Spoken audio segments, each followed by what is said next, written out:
Thank you, Mr. Chairman. Good afternoon, Secretary Bessent. Thanks for being here today. I know it's a long day. Thanks for your service to our country as well. You're doing a fabulous job, by the way. We appreciate your willingness to appear before the committee and provide updates on the important work being done at the U.S. Treasury Department. I'd like to build on some of the successes my Republican colleagues have already highlighted by focusing on two direct results from the working families tax cuts, both substantially improving Americans' lives and financial futures. First, I want to discuss the Opportunity Zone program. You mentioned this in earlier testimony, specifically the new Rural Opportunity Zone provisions. Last year, Ways and Means Republicans strengthened and modernized this program to ensure that investment reaches some of the most economically distressed communities in America. As someone who represents a large rural district in East Texas, I've seen firsthand the challenges that many communities face when it comes to attracting capital, creating jobs, and expanding economic opportunity. Too often, rural communities are overlooked despite their tremendous potential. Here's my question. As we move closer to the nomination process, can you walk us through what comes next after census tracts are nominated by the states? I can't do that, sir. I'm happy to have the team get back to yours. We are working with red state and blue state governors, and we're encouraging them to get ahead of it. I had a call, I can't remember if it was yesterday or the day before, with the father of Opportunity Zones, my hometown senator, Senator Tim Scott, and we were talking about, he's a city guy, I'm a country guy in South Carolina, and we were talking, I was telling him what a great move this is for the rural opportunity zones and how it's going to be transformational.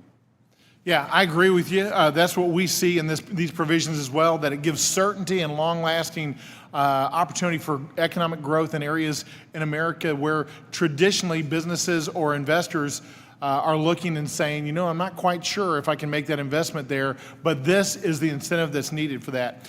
Question number two involves the no taxes on overtime provision. I want to turn to this provision because I was proud to help champion this policy because it recognizes a simple principle. Americans who work harder and put in extra hours should be able to keep more of what they earn. We've now learned that more than 29 million filers have claimed that deduction this year, and notably 96% of those taxpayers earn less than $200,000 annually.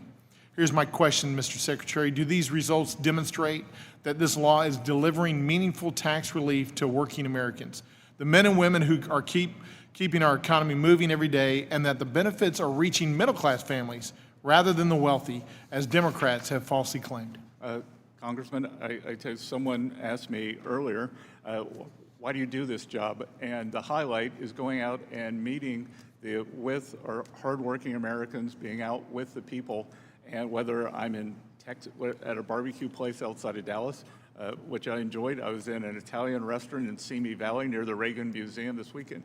And that all I hear from both the employees and the employers is what a home run this has been. And you know, I tell you, I told the story earlier. Tax day, April 15th, I was with the president in Las Vegas. He had a big rally, and he asked for the room to. He went through each one of the provisions, and we're in the tip capital of the world in Las Vegas, but it was the no tax on overtime that got the roar of approval over no tax on tips. Yeah, I'm finding the same thing as I go through my district. That's the number one provision that people are citing to me. It's the American way. If you want to work harder, you should get to keep more of your money.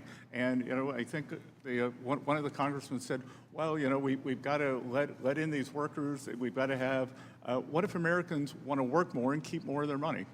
That's right. You know, I think that's a concept we need to continue to propagate and find policies that support letting hardworking Americans keep more of their money. We forget sometimes in D.C., and we shouldn't forget this, that it's their money, it's not ours. And I know you know that. I think you're doing, as I mentioned earlier, a great job. We really appreciate it. I want to mention your successful negotiation of the side-by-side agreement that's helping to place the United States in a much stronger and more competitive position in the global tax landscape, digging us out of the Biden tax surrender effectively and really putting us back on the footing we need to get on. So thank you for that work. I know you got a great team behind you as well.